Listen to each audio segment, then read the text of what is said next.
This is Andi Purewal for Boxing Social, and I'm delighted to be joined by Sonny Edwards. Sonny, how you doing? Yeah, doing really good, thank you. Really good, just weighed in, so ready to go now. Just weighed in, and you've had a quick trip to Nando's as well. What have you been up to? What have you had to eat down there? You know, a bit of chicken, bit of rice, nothing too fancy. But yeah, just quickly ran off to the old ritual. I think just in the 10 minutes I was sat in there, I saw about 3 of the boxers boxing on the show or something, you know what I mean? So it's the spot everyone seems to go. He's making weight. It's got to be the best feeling for a boxer because you know, the pressure's off you then to have to maintain it, and you can just look forward to the fight now. Yeah, I think for a lot of fighters, making the weight's the biggest thing. I think they enjoy the fight now. It's just getting there.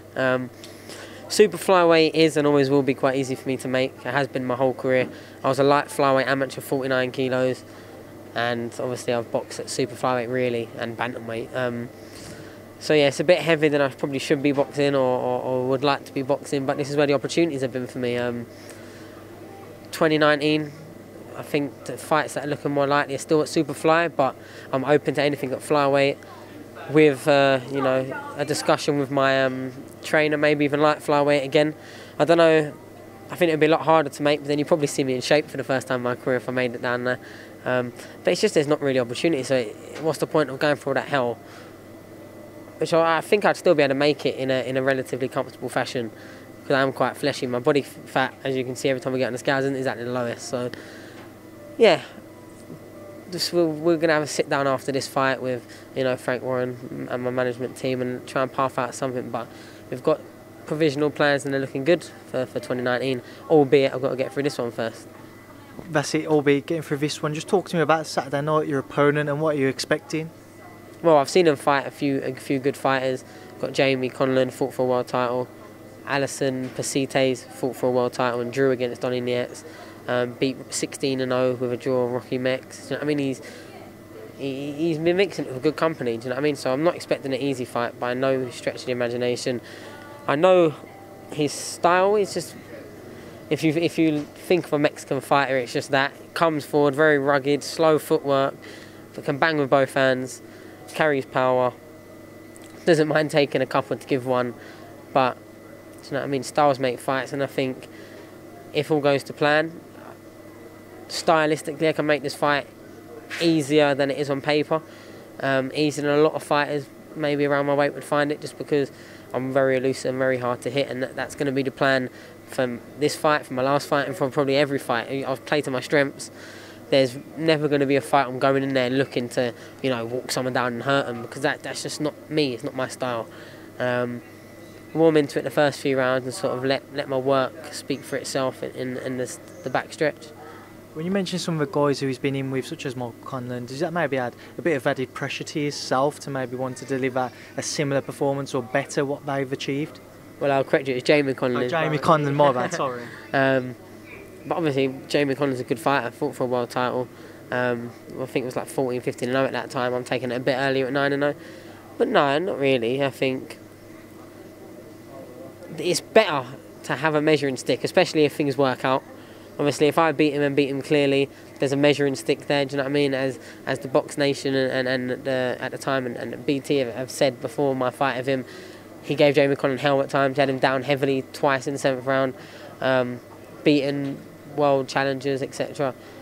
But like I said, styles make fights. So yeah, there's, I suppose, that pressure, but I don't really feel pressure. I enjoy boxing too much for that. And just with Ryan Farag, people compared it mainly to the Ryan Burnett. That was his biggest fight, the Ryan Burnett fight. Some people came at me saying, "Oh, Sonny beat him better," which on the scorecards maybe you could say they did, but obviously he was hurt a lot more by Ryan Burnett. I'm not no fool, do you know what I mean? And I still think Ryan Burnett clearly won every round. I know that a few judges gave him a couple rounds and that, but yeah, it's good for a measuring stick more than anything. So that's all we've got to go on, really. I've beat Ryan Farag, I beat him well. Now all of a sudden I'm like co-headlining this card now with Bradley Skeet. Obviously Dan Dubois pulled out in the 11th hour, which disappointing, and the Bowen and Clark fight has been rescheduled for Leicester now.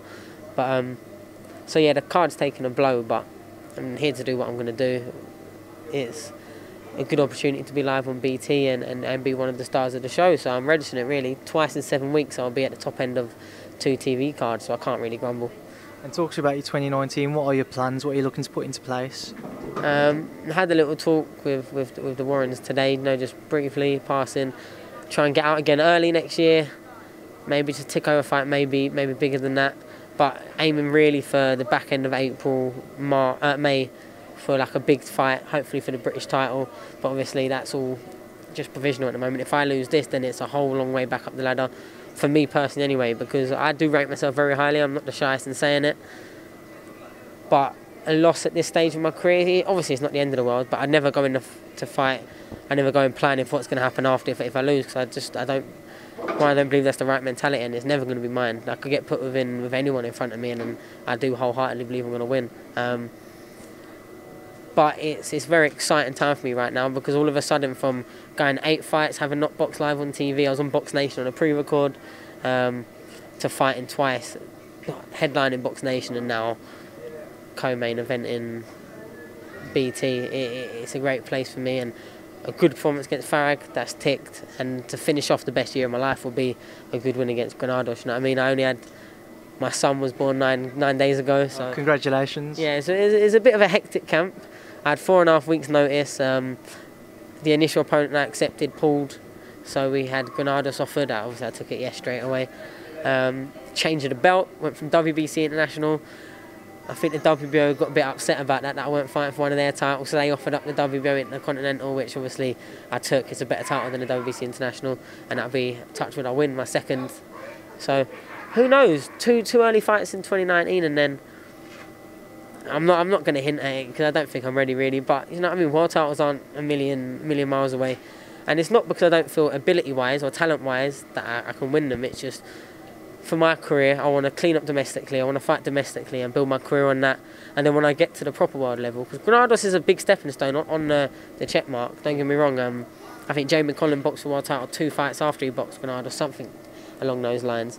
But yeah, maybe in another 18 months, 2 years, then I'll be ready to step up for a world title. But when I win one, I want to hold one. I don't want to just sort of get rushed into a world title, win, lose or draw, and then, do you know what I mean, have all the killers chasing me, and then me having to do a Paddy Barnes and duck everyone. Do you know what I mean? I don't really want to be doing that. But in all seriousness, the domestic fights will interest me mainly.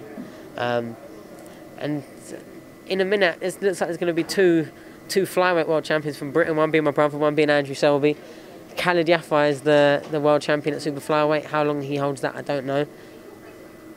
But if they're still, well, obviously not my brother, but if the others are still there holding world titles, that's when I get to that point, I'd rather fight a British fighter for a world title, just because it's more interest, you know what I mean, than a hard, I don't know, like a Japanese or Filipino. And in the same breath, if a world title got offered me next time out, I'd take it. So it's just one of them ones, really. Yeah, we'll just pick that back up there. You mentioned Paddy Barnes. What has been the situation? I saw a few things over social media. Where's all this stemmed from? Well, initially, me and Paddy always got on the interactions we had over in the MTK gym, then the MGM gym, and just around shows. And it was always amicable. Do you know what I mean? Like, my brother sparred him twice. I was meant to spar Paddy a few rounds after my brother did, but then he didn't want to spar me. And to be fair, neither my brother. I think it was a good spar. And neither wanted to spar me, so I was there with my head guard and gloves on, ready to get in the ring, and it never happened twice. I just tapped away at the bag. But it's never stemmed out no dislike from my side, to be honest. He's got something I want, and that's a domestic name on my record. So I mean, I've got it with Ryan Farag, but Ryan Farag I think is a better fighter than him, but not as big as a name. So he still stands there in my way, I think. Obviously, being with the same promoter, being with the same management, I beat him. Who's the top boy? Do you know what I mean? Who's getting the opportunities? That's more what it is. I know we keep saying, oh, why do you think he keeps calling me out? I'm the biggest name. It's like, you're boxing as a live float on a big card, yeah. You weren't on the poster. Talking about the only flyweight, super flyweight that makes TV. I headlined Box Nation last month, or a month and a half ago, sorry. And I'm right at the top of a BT card. Obviously, it's not the strongest card. I'm not deluded enough to try and spin that yarn, but my brother's headlining Sky Sports. Oh, it's not headlining, sorry. It's the main co-event Sky Sports pay-per-view. So it's like, just in my family, we probably got as much of a rite of passage to be sort of making these claims. But still that fight I want. He made it clear he doesn't want it. They tried making it originally for the Frampton Donaire card. as like the main support. Didn't happen because he didn't want it. His trainer didn't want it for him. I've heard that from him himself. Like, I love Danny Vaughan, he used to coach me, do you know what I mean? But he's not daft, so that's one of the main reasons he's never going to jump in the ring with me. Like, we're not daft. But it's still a fight I want. Maybe after he has nothing else, that's what he's going to get backed in the corner, because he had the Rush title chance that didn't work. And I'm not applauding him for that. He dared to be great, it didn't work. Like, my brother did the exact same thing. Do you know what I mean? 3 fights later on in his career. So I'm not slating him for that, and then people turning around and going, oh, but your brother did the same. Yeah, I know he did. And he came up short as well. Not as short as Paddy came out, do you know what I mean, for getting plastered in the 4th round. But it'll be a measuring stick. If Charlie goes on to beat Rosales, which our team believes he will, then it will really sort of put the spotlight on, well, Paddy Barnes, you sort of got dusted and whatever you really at. Because let's not forget, he's a good fighter, Rosales, he is. But Andrew Selby and Kaliafa both beat him quite convincingly. Like, we can't forget that. But yeah, Paddy Barnes said he don't like me, he hates me. Oh, I'm never going to give him the opportunity, I'm never going to fight him. I don't think it washes many people now, because now it's not at the point of a clear duck, as in ducking to fight me, because I've got the WBO European at the weight above him. He's got the WBO European at flyweight and the WBO Intercontinental at flyweight. All goes planned tomorrow, I'll have the same 2 titles as him, so at the exact same level, Paddy, do you know what I mean, at the end of the day? And it's probably a fight that after another fight will get put to him again. It'll probably keep getting put to him, but from my side it's there, ready, do you know what I mean? And I think it's the fight that most people want to see more than any at flyweight, because it's been going on for so long, do you know what I mean? So, and it'll be one of those clash of styles. Paddy Barnes will look to come all action, fast, 100 miles per hour, like bullshit. It's his style, do you know what I mean? See someone in front of him, he squares up and tries to find about 18 punch combination, gasses out after a few rounds like he has a few times. When he got the draw again, the split decision, against Silvio Olatuni, did he win that? Home show decision for a lot of people. Against the kid with his only knockout, he couldn't even move around the ring without sort of stumbling. He was terrible, and even then in the 6th round, Paddy looked a bit tired, blowing, quite like fatigued. And Rosales, in the 4th round, Paddy looked absolutely fucked. He looked knackered, do you know what I mean? So, yeah, he got done with a body shot, but him sort of spinning that, I was just warming into it. And look at it back, he was blowing, do you know what I mean? He was blowing and trying to get on his bike and move around the ring when Rosales was walking through him. So, I don't know how long it's going to wash for with the general public. I've had a lot of people from like Belfast messaging me, surprisingly, a lot of people, even professional like figures in boxing, like trainers, people in the management side of things, going, oh, Paddy must know you'll beat him, do you know what I mean? Because it's styles at the end of the day, complete styles. And I don't want to say levels, because that's that cliche that everyone can just chuck around, because it don't mean nothing, do you know what I mean? I feel we're at a stage of our career where it would make sense for both of us.